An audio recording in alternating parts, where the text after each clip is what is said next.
మీరు ఎలాగైనా సరే నిలబడాలి. బలవంతం చేశారు. తప్పనిసరి పరిస్థితుల్లో నిలబడిపోయారు.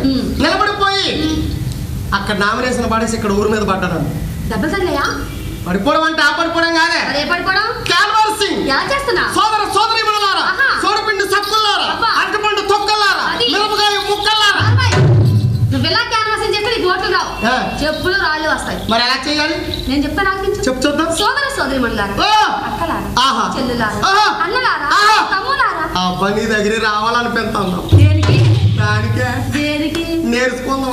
నేర్చుకుంటా. మీటింగ్ ఎలాగ చెప్పాలో, క్యాన్వాసింగ్ ఎలాగ చేయాలో అబ్బో నేర్చుకుందామని. నీకు నేర్పే తీరిక నాకు లేదు. నీకు బిజీ నెట్ ప్రోగ్రామ్ నువ్వే కానీ నేను రావట్లేదా? అయితే పొగులు వస్తాను మీ ఇంటికి పొగులు లేనప్పుడు. ఎవరు? సరే నేర్చుకొని ఎవరా? అందుకు ఎవ్వరు లేనప్పుడు వచ్చి నేర్చుకుంటావా? నువ్వే మా ఇంటికి రావక్కర్లేదు. ఇప్పుడు నేను చెప్పినట్టు చెప్తే సరిపోతుంది. నువ్వు చెప్పినట్టు చెప్తే గెలిచేస్తానా? బ్రహ్మాండంగాను.